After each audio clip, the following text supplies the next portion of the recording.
வாழ்க வையகம், வாழ்க வையகம், வாழ்க வளமுடன்.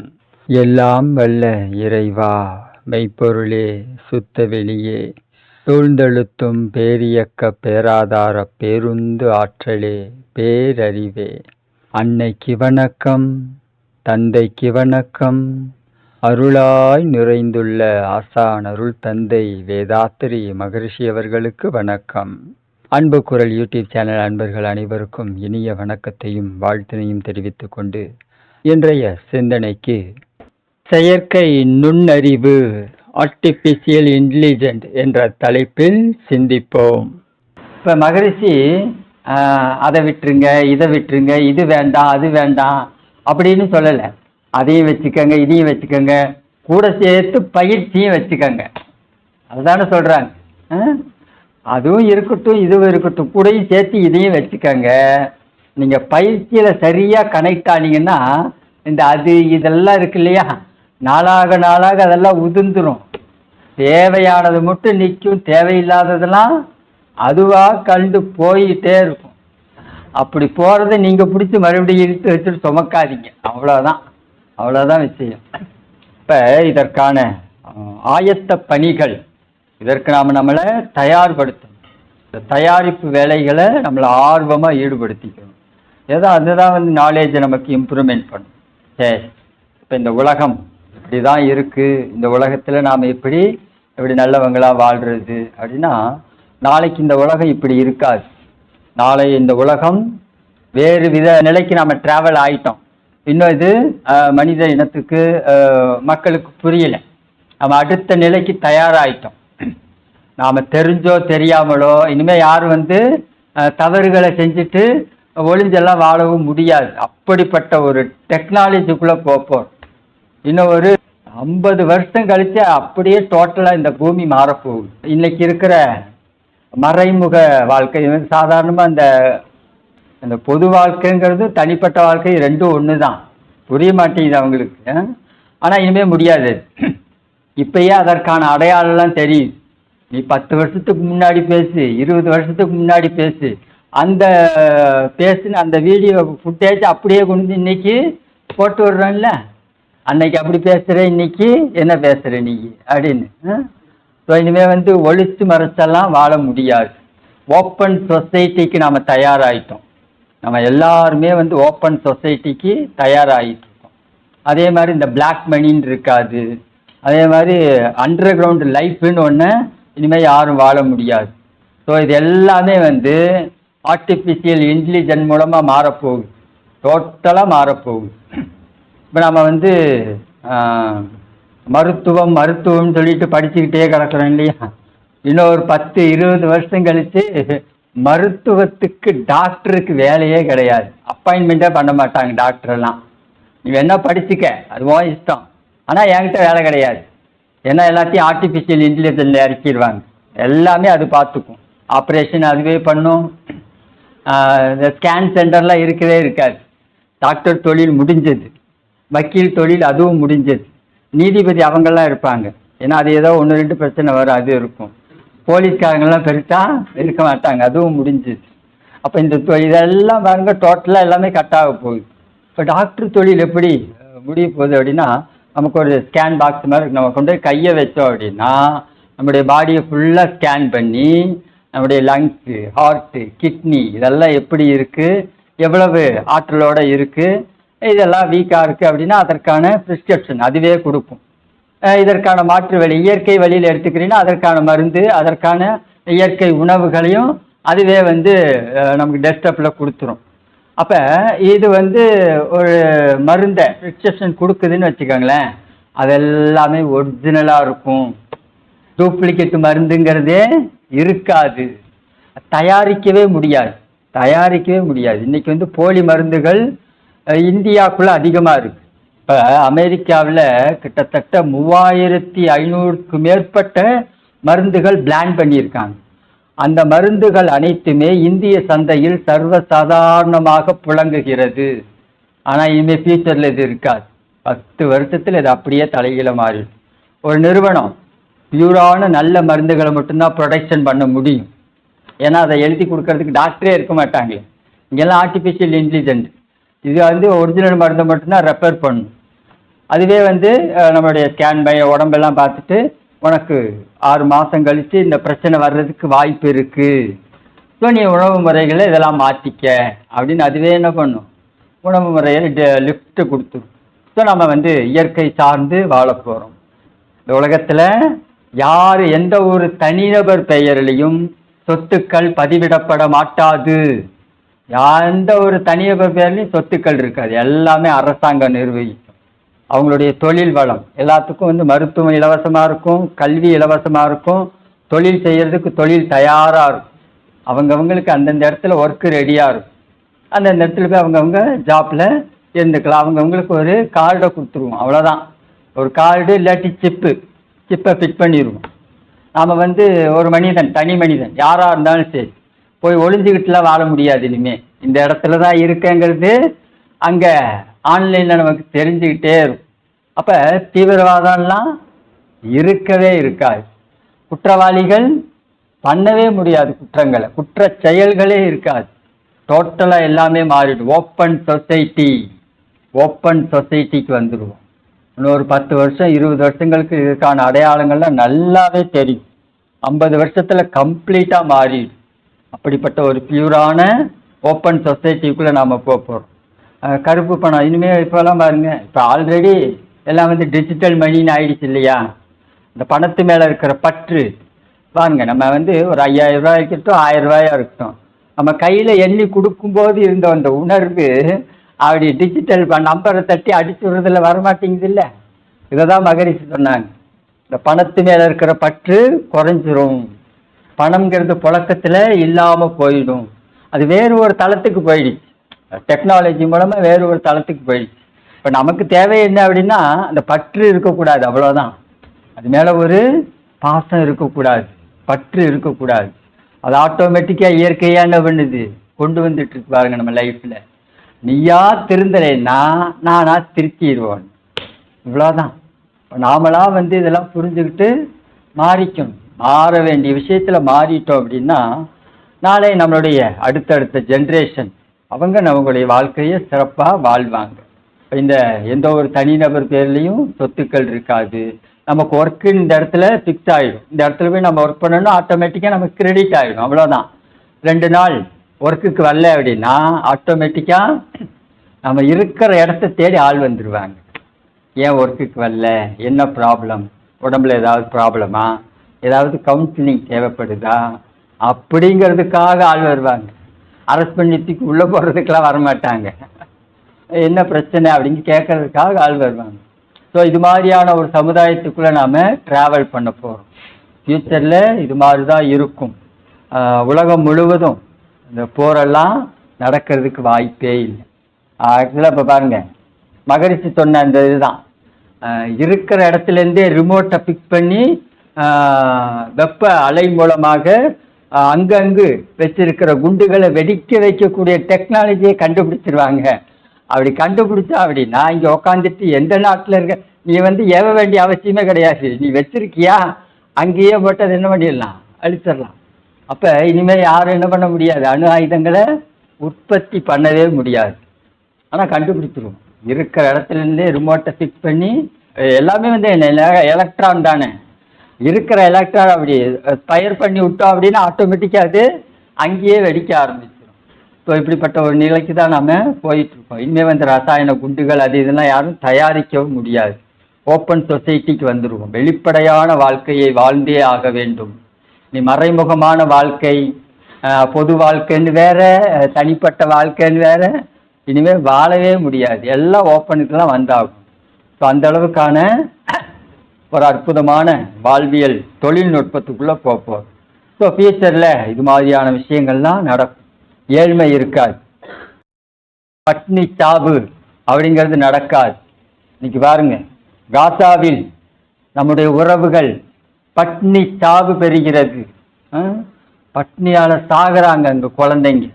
உக்ரைனில் நம்முடைய உறவுகள் இருக்கிற இடத்த விட்டுட்டு அங்கே இங்கேன்னு ஓடிட்டு இருக்காங்க, வாழ வழி இல்லாமல். அப்போ இங்கெல்லாம் யுத்தங்கள் நடக்குது. இதெல்லாம் வந்து ஒழுங்குமுறைப்படுத்துறதுக்காக உருவாக்கப்பட்ட ஐநா சபை கையை கட்டி வேடிக்கை பார்த்துட்டு இருக்கு. கையை கட்டி வேடிக்கை பார்த்துட்டு இருக்காரு. அதனாலே ஒன்றும் பண்ண முடியாத அளவுக்கு அதையும் பீஸ் போன பல்பாக வச்சுருக்காங்க. ஐநா சபை பீஸ் போய் விட்டது, ஒன்றும் பண்ண முடியாது. இப்போ ஃப்யூச்சரில் இதெல்லாம் மாறும். தனிநபர்கள் தானாகவே எல்லாத்துக்கும் மாறிடுவாங்க. நோய்களினுடைய தன்மைகள் குறைஞ்சிரும். நல்ல ஆரோக்கியமான மருந்து மாத்திரை தான் கிடைக்கும். ஜஸ்ட்டு இப்போ நீங்கள் ஒரு ஹோட்டலுக்கு போகிறீங்க, ஒரு ஃபுட்டு ஆர்டர் பண்ணிட்டீங்க, நம்ம டேபிளுக்கு வந்துருச்சு, ஒரு ஆப் வந்துடும். அந்த ஆப்பை ஓப்பன் பண்ணி நீங்கள் இந்த உணவை ஸ்கேன் பண்ணீங்க அப்படின்னா அதில் உள்ள சட்னி, தேங்காய் சட்னி அரைச்சி இவ்வளோ நேரம் ஆச்சு, இன்னொரு அரை மணி நேரத்தில் 1 மணி நேரத்தில் கெட்டு போயிடும் அப்படிங்கிற லிஸ்ட்டோடு வந்துடும் உங்களுக்கு. இப்போ எடுத்துக்கோங்க, லேஸு, குர்குரே இதெல்லாம் எடுத்து நீங்கள் ஸ்கேன் பண்ணிவிட்டு இதில் நம்ம உடம்புக்கு தீங்கான கெமிக்கல் இவ்வளோ இருக்குது அப்படின்னு நம்ம குழந்தைங்க தெரிஞ்சுக்கிட்டாங்கன்னு வச்சுக்கோங்க, அதை சாப்பிடுவாங்களா? நம்ம வாயில் சொல்கிறோம், தகவலாக காதில் கேட்குது, ஆனால் நமக்கா அதில் என்ன இல்லை, தெரிந்து கொண்டோங்கிற அந்த அனுபவம் இல்லை. அதனால் இந்த குற்றச்செயலாம் பின்னாடி நடந்துட்டுருக்கு. அப்போ இனிமேல் கார்ப்பரேட் நிறுவனங்களை என்ன பண்ண முடியாது, போலியான உணவுகளையும் சரி போலியான மருந்துகளையும் சரி உற்பத்தி பண்ணவே முடியாது. பல விஷயங்கள் இந்த உலகத்தில் மாறப்போகுது. ஸோ அந்த அளவுக்கு ஆர்டிஃபிஷியல் இன்டெலிஜென்ஸ் டெவலப் ஆகிட்டு இருக்கு. ஸோ நாமளும் எந்திர மனிதர்களோடு சேர்ந்து நாமளும் வாழ்ந்துட்டுருப்போம் ஃபியூச்சரில். ஸோ அன்னைக்கு போட்டி பொறாமை, கதவிருக்கும் தாப்பால் இருக்கும் பூட்டு இருக்காது, காய்கனிகள் விதவிதமாய் காய்த்து தொங்கும், யார் போய் பறித்தாலும் கேட்கறதுக்கு ஆள் இருக்க மாட்டாங்க. இப்போ மகரிஷி எழுதின அந்த விஷயம் எல்லாம் ஃபியூச்சரில் உலக சமாதானம் வரப்போகுது. அதை நோக்கி நாம் நகர ஆரம்பிச்சிட்டோம். ஃபர்ஸ்ட்லாம் ஒரு 5 வருஷத்துக்கு முன்னாடி உலகம் இப்படி இருக்குது, எப்படி இதில் உலக சமாதானம், மகரிஷி ஏதோ தப்பாக எழுதிட்டாங்க போல இருக்குது அப்படிங்கிற சிந்தனை பரவலாக இருந்தது. ஆனால் இந்த சிந்தனைக்கு அப்படியே ஒரு 5 வருஷம் கழித்து தலைகீழ மாறுது பாரு. ஸோ ஃபியூச்சரில் இன்னும் நிறைய விஷயங்கள் மாறிடு. அப்போ இதற்கு தக்கவாறு நாமும் இதெல்லாம் எதிர்கொள்வதற்கு தயாராகிக்கணும். எல்லாரும் எந்த படிப்பு வேணாலும் படிக்கலாம், எல்லாம் ஆன்லைன்லேயே இருக்கும், யார் வேணாலும். ஆனால் அந்த படிப்புகள்லாம் நியாயமான படிப்புகளாக இருக்கும், தேவையில்லாததெல்லாம் பெருசாக படிப்பெல்லாம் கொடுக்க மாட்டாங்க. அப்போ இது எல்லாத்தையும் நாம் தெரிஞ்சுக்கலாம், கலைகளை நம்ம ஈடுபடுத்திக்கலாம். எல்லாத்துக்கும் நேரம் இருக்கும். இன்னைக்கு நேரம் இல்லைன்னு ஓடிட்டு இருக்கோம் இல்லையா, இது அப்படியே தலைகீழ மாறிடும். எல்லாத்துக்கும் நேரம் காலம் இருக்கும். உழைக்கிற நேரம் இவ்வளோதான், 8 மணி நேரம்னா 8 மணி நேரம்.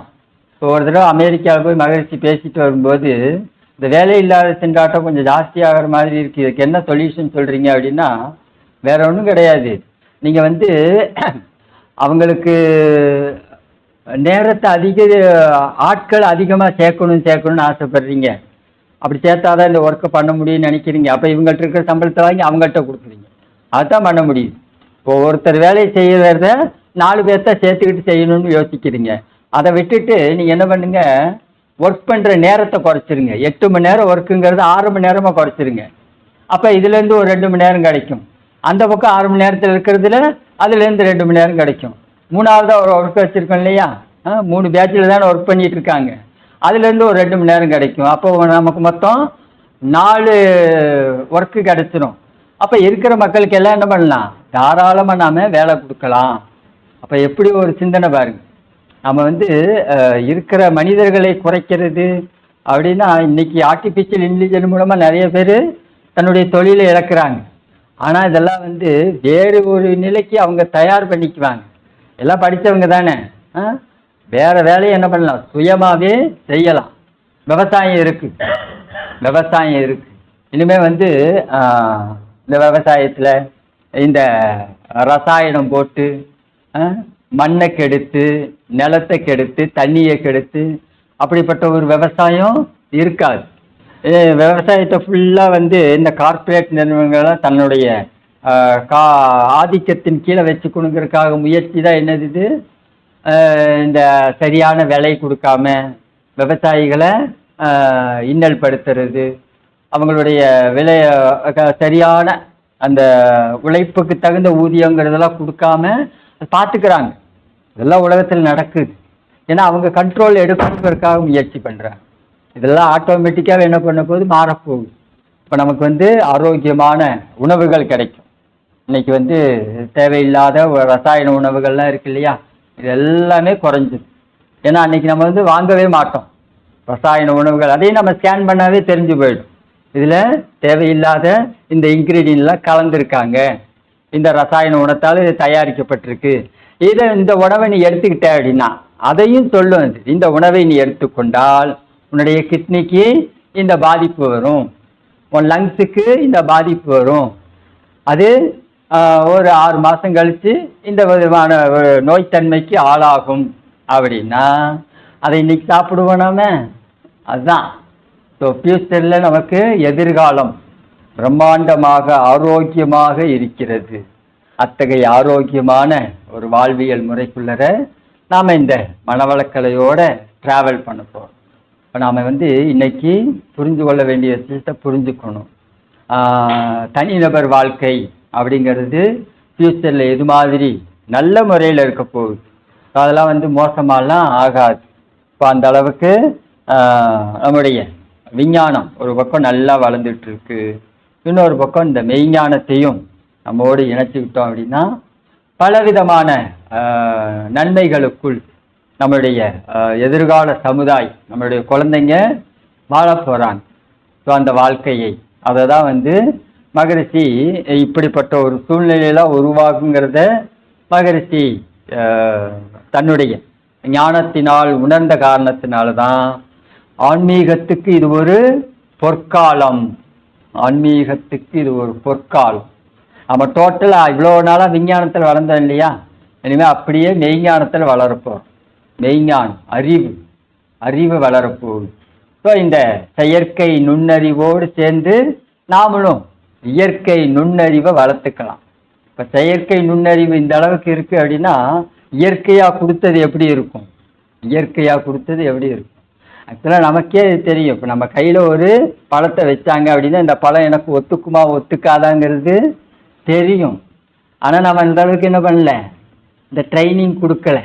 அந்த அளவுக்கு நாம் நம்முடைய மனசுக்கு ட்ரைனிங் கொடுக்கல. அதனால தான் தெரிய மாட்டேங்குது. இப்போ இந்த பிரச்சனையெல்லாம் பாருங்கள், இன்னொரு 5 வருஷம் 6 வருஷத்தில் கம்ப்ளீட்டாக முடிஞ்சிடும். பரவாயில்ல.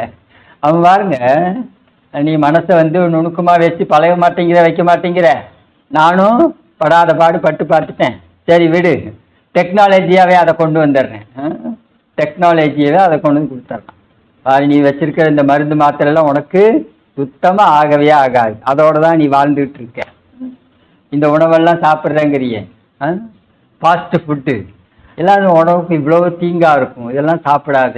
ஆட்டோமேட்டிக்காக கண்ட்ரோல் வந்து எனக்கு கரெக்டாக 12:30 மணிக்கு பசிக்கணும் அப்படின்னா நான் எவ்வளோ உணவு எடுத்துக்கணுங்கிறது எதுவும் வேணும் அளவோடு சொல்லிடு. 12:30 மணிக்கு நீ பசிக்கணும்னா இந்த உணவு தான் நீ எடுத்துக்கணும். அதுலேருந்து 2 இட்லியை தூக்கு, சட்னியோட அளவை குறை, அதுவே சொல்லும். ஸோ அது மாதிரியான ஒரு டெக்னாலஜிக்குள்ளே போப்போம். ஸோ நம்மளை வழி நடத்துறதுக்கு இந்த விஞ்ஞானம் தயாராகி நமக்கு உற்ற பாதுகாப்பாகவும் அரணாகவும் இந்த விஞ்ஞானம் அமையும். அப்போ நம்முடைய இந்த ஆன்மாவை பற்றி, உயிரை பற்றி இதெல்லாம் தெரிஞ்சுக்கலாம். எனக்கு தெரிஞ்ச ஒரு நண்பர் ஒருத்தர் விவசாயம் தான் பார்க்குறாரு. நீங்கள் மௌனம் இருந்துட்டு போனப்போ ரொம்ப நல்லா இருந்ததுயா, ஆனால் 3 நாள் 4 நாள் தான். அதுக்கப்புறம் அது ஹார்ட் ஒர்க். விவசாயங்கிறது ஹார்ட் ஒர்க். மற்ற அந்த எனர்ஜி போயிடுச்சு. ஏன்னா அந்த அளவுக்கு உடல் உழைப்பு இருக்கு இல்லையா. அது உண்மைதான். அதுக்கெல்லாம் மாற்றாக என்ன வருது? தொழில்நுட்பம். எல்லாத்தையுமே என்ன பண்ண போகிறோம்? எந்திரங்களை வச்சு பயன்படுத்துகிறோம். விவசாயத்தில் எந்திரங்கள் வந்துருச்சு. எந்த ஒரு தனிநபர் உழைப்புலையும் நம்ம கூட்டாக சேர்ந்து ஹார்ட் ஒர்க்கெலாம் பண்ண வேண்டிய அவசியமே இல்லை. இன்னைக்கு எல்லாத்துக்குமே எந்திரங்களை உருவாக்கிட்டு இருக்கோம். இப்போ பெருசாக நம்ம நம்மளுடைய எனர்ஜியை இழப்பதற்கு தேவையில்லை. நம்ம எப்போதும் நம்ம தவ ஆற்றலோடு வாழலாம். இந்த தொழிலால் இந்த தவ ஆற்றல் வீணாக போச்சு அப்படிங்கிறதெல்லாம் இனிமேல் வரவே வராது. இப்போ சில தொழிலெலாம் அப்படி தானே இருக்குது. ஹார்ட் ஒர்க், ரொம்ப உடல் உழைப்பு அதிகமாக இருக்கக்கூடிய உழைப்பு சார்ந்ததெல்லாம் எனர்ஜி லாஸ் ஆகும். ஸோ ஃபியூச்சரில் அதுவும் வராது. ஃபியூச்சரில் எல்லாம் வந்து மெஷினரி, ஃபுல்லாகவே எல்லாத்துக்கும் மிஷினரிங் வந்துடும். ஸ்மார்ட் ஒர்க்குக்கு மாறிக்கலாம், ஹார்ட் ஒர்க்கெல்லாம் தேவையே இல்லை. இப்போ காலம் மாறிடுச்சு. அப்போ இதை மட்டும் நாம் பார்த்துக்கிட்டு நல்லபடியாக வாழலாம், ஆரோக்கியமாக வாழலாம், நிறைவாக வாழலாம். இப்போ மனிதர்களுக்கு வேலையே இல்லாமல் போயிடுச்சுன்னா என்ன பண்ணுறது? இருக்கும், இவ்வளோ பெரிய பூமியில் நமக்கு வேலை இல்லாமையா இருக்கும்? அது வேறு மாதிரி டெக்னாலஜியாக டெவலப் ஆகும், வேறு விதமாக அது வளரும். இப்போ இந்த பூமியில் அங்கங்கே துளைகள் இட்டு அந்த கச்சா எண்ணெய் எடுத்து அது பெட்ரோலுக்கு வேணுங்கிறதுக்காக உலகம் முழுவதும் அந்த வேலை நடந்துகிட்ருக்கு இல்லையா? இதெல்லாம் ஃப்யூச்சரில் இருக்கவே இருக்காது, இதெல்லாம் கம்ப்ளீட்டாக மாறிடும். இனிமேல் கச்சா எண்ணெய் எடுக்க வேண்டிய அவசியமே வராது. ஏன் அப்படின்னா, இப்போ நம்ம இந்த வாகனங்களை மூவ் பண்ணுறதுக்காக பெட்ரோல் வேணும் அப்படிங்கிறதுக்காக தானே கச்சா எண்ணெய் எடுக்கிறோம். ஸோ இந்த பெட்ரோலை பயன்படுத்தி நம்ம ஒரு வாகனத்தை மூவ் பண்ணுற இந்த டெக்னாலஜிலேருந்து வேறு டெக்னாலஜிக்கு மாறிடுவோம். ஆல்ரெடி ஒரு வாகனத்தை நம்ம சுற்றி இருக்கிற இந்த மேக்னெட் ஃபீல்டுலேயே இந்த ஒரு வாகனத்தை மூவ் பண்ண முடியும். ஒரு அணுவுக்குள்ள விசை இருக்குது, ஆற்றல் இருக்குது. அப்போ இந்த அணுவுக்குள்ள ஆற்றல் வெளியேறும்போது இந்த அணு முன்னோக்கி நகரும். ஒரு பொருளுக்குள்ளுள்ள ஆற்றல் வெளியேறும்போது அந்த பொருள் முன்னோக்கி நகரும். இதுதான் சயின்ஸு. இப்போ இந்த டெக்னாலஜியை பயன்படுத்தி நாம் மின்காந்த ஆற்றல்னு நம்ம வந்து தனியாக ப்ரொடக்ஷன் பண்ண வேண்டிய அவசியமே கிடையாது. இன்றைக்கி வந்து என்ன பண்ணுறாங்க, மின்சாரத்தை உற்பத்தி பண்ணி என்னுடைய மோட்டரை நான் மூவ் பண்ணுறேன் அப்படிங்கிற டெக்னாலஜி தான் வச்சுருக்கோம். இது இனிமேல் தேவையே இல்லை. ஆல்ரெடி ஸ்பேஸில் இருக்கக்கூடிய மின்காந்தத்தை ஒரு போர்டு ஒன்று கண்டுபிடிச்சி அந்த போர்டு வழியாக அதை மூவ் பண்ணிட்டோம்னா இந்த பொருள் முன்னோக்கி நகரும், அவ்வளோதான். ஸோ இந்த டெக்னாலஜி ஃப்யூச்சரில் வந்துடும். அப்போ நாம் எங்கேயும் ரொம்ப வேகமாக பயணிக்கலாம். நம்ம அந்த பூமியில் அது மிதந்துக்கிட்ட அந்த மூமெண்ட் இருக்கும். காற்றில் பயணிக்கிற மாதிரியும் காந்தத்தில் ட்ராவல் பண்ணுற மாதிரியும் அது இந்த பூமியோட களத்தில் அமையும். அப்போ இது ஒளியை விட வேகமாக போகக்கூடிய அளவுக்கு இன்னும் அட்வான்ஸு ஃப்யூச்சரில் கண்டுபிடிப்போம். ஆனால் இப்போ ஆரம்பிக்கும்போது கொஞ்சம் அது மெதுவாக தான் மூவ் ஆகணும்னு வைங்களேன். ஸோ அது மாதிரியான டெக்னாலஜிக்குள்ளே நாம் போக போகிறோம். ஸோ இதெல்லாம் செயற்கை நுண்ணறிவு, ஆர்டிஃபிஷியல் இன்டெலிஜென்ட், இதன் மூலமாக நடைபெறக்கூடிய பல்வேறு மாற்றங்களில் இதுவும் ஒன்று. இன்றைக்கி வந்து KK2ன்னு ஒன்று கண்டுபிடிச்சிருக்கோம். கிட்டத்தட்ட 400 ஒளி ஆண்டுகள் ஆகும் அந்த கிரகத்தை அடைவதற்கு. 400 ஒளி ஆண்டுகள். அப்போ இங்கேருந்து பூமியிலேருந்து மில்கி வே கேலக்ஸி நம்ம இருக்கோம், ஆண்ட்ரோமேடா கேலக்சியில் அது இருக்குது. அது நம்மளுடைய பூமி மாதிரியே அதுவும் ஒரு பூமி, உயிர்கள் வாழத்தக்க தகுதியோடு இருக்கக்கூடியதுன்னு கண்டுபிடிச்சிருக்காங்க இன்னைக்கு. ஆல்ரெடி இதெல்லாம் கண்டுபிடிச்சி பல வருஷம் ஆச்சு. ஏதோ ரகசியத்தை பூட்டி காப்பாற்றுறாங்களாம். ஆல்ரெடி இந்த பிரபஞ்சம் முழுக்க உயிரினங்கள்லாம் இருக்கக்கூடியது, கோடான கோடி கிரகங்கள் இருக்கு. அது ஏதோ ரகசியம்ன்ட்டு வச்சுக்கிட்டு வாழ்ந்துக்கிட்டு இருக்காங்க, வாழ்ந்துக்கிட்டு போகட்டும். இப்போ இது மாதிரி வேற்று கிரகங்கள் இருக்குது, அங்கேயும் உயிரினங்கள் வாழ்கிறாங்க. நம்முடைய அடுத்த டெக்னாலஜிங்கிறது அங்கே போயிட்டு வர்றதாலாம் வந்து இப்போ இந்த பூமியில் மட்டும்தான் நமக்கான தொழில் வாய்ப்புகள் அப்படிங்கிறது இல்லாமல் அதையும் நாம் கொஞ்சம் கையாள கற்றுக்குவோம். டெக்னாலஜி டெவலப் ஆகிடும். ஃப்ராக்ஷன் ஆஃப் செகண்டில் அங்கே போகிற அளவுக்கு டெக்னாலஜி டெவலப் ஆகிடும். நமக்கு இன்றைக்கி 400 ஒளி ஆண்டுகள் இருக்கு இல்லையா, ஜஸ்ட்டு அதை அப்படியே குறைச்சிடலாம். 4 மணி நேரத்தில் அங்கே போகிற அளவுக்கு டெக்னாலஜியை டெவலப் பண்ணிடலாம். அந்த அளவுக்கு ஸ்பீடு டெக்னாலஜி அதெல்லாம் வந்துடும். ஸோ இதெல்லாம் வந்து ஃப்யூச்சரில் நமக்கு அமைய போகிறது. ஆனால் இந்த அளவுக்கு வர்றதுக்கு இன்னும் ஒரு 200-300 ஆண்டுகளுக்கு மேலே ஆகும். மற்றபடி இந்த ஆர்டிஃபிஷியல் இன்டெலிஜென்ஸ் இந்த பூமியில் உள்ள நிலைப்பாடெல்லாம் இன்னொரு 50 வருஷத்தில் எல்லாமே மாறிடும், நல்ல கீழே மாறிடும். ஸோ அப்படிப்பட்ட ஒரு பியூர் வெளிப்படையான சமுதாயம், ஒயிட் சமுதாயத்துக்குள்ளே நாம் ட்ராவல் பண்ண போகிறோம். நாம் கொஞ்சம் எதையும் ரொம்ப அட்வான்ஸாகவும் தெரிஞ்சுக்கக்கூடாது, அதுக்காக ஒன்றுமே தெரியாமலும் இருக்கக்கூடாது. ஆக நாம் நம்மளுடைய அறிவை உயர்த்தி கொண்டு நம்மளுடைய இந்த தளத்திலிருந்து நம்மளை உயர்த்திக்கணும். நீங்கள் உயர்ந்து அந்த நிலைக்கு வந்தீங்க அப்படின்னா, இப்போ அந்த காலகட்டங்களில் இருக்கக்கூடிய தன்மைக்கு பொருந்துகிற மாதிரி பல விஷயங்கள் உங்களால் ஏற்றுக்கொள்ள முடியும். அனுபவத்தை, அறிவை உயர்த்தி கொண்டு ஒவ்வொரு விஷயமா நீங்களும் ஆராய்ச்சி பண்ணி பாருங்க, சிந்தனை பண்ணி பாருங்க. அந்த நிலைக்கு உயர்ந்த அறிவால் எல்லாவற்றையும் சிந்தனையில் சீர்திருத்தத்தோடு புரிந்து கொள்ள, உணர்ந்து கொள்ள முடியும். அந்த அனுபவ மனம்தான் நமக்கு உயரும். இந்த மனதுக்கு அந்த தகுதி உயர்வுன்னு ஒன்று வந்துருச்சு அப்படின்னா ஆட்டோமேட்டிக்காக அந்த மனதால் எல்லாவற்றையும் சிந்தித்து புரிந்து கொள்ள முடியும். இல்லைன்னா எதுக்களிக்கும், தும்மல் வரும், விக்கல் வரும், பொறையேறும். இந்த நம்ம மனசுக்கு ஏற்பு திறன்னு ஒன்று வந்துருச்சு அப்படின்னா அது பலவிதமான பிரபஞ்ச உண்மைகளையும் நமக்கு புரிய வைக்கும், அனுபவமாக கொண்டு வரும். மனதில் ஏற்பு திறனை கொஞ்சம் நாம வளர்த்துக்கணும். நாமும் நம் குடும்பமும் வாழ்வில் எல்லா வளங்களும் நிறைவாக பெறுவோம் என்று கூறி இந்த சிந்தனையை நிறைவு செய்து கொள்வோம். இந்த சிந்தனை உங்களுக்கு பிடிச்சிருந்ததுன்னா நம்முடைய யூடியூப் சேனலை சப்ஸ்கிரைப் பண்ணிக்கோங்க. தெரிந்த அன்பர்களுக்கு ஷேர் பண்ணுங்க. இந்த சிந்தனை பற்றிய கருத்துக்கள் வரவேற்கப்படுகின்றன. நன்றி, வாழ்த்துக்கள், வாழ்க வளமுடன்.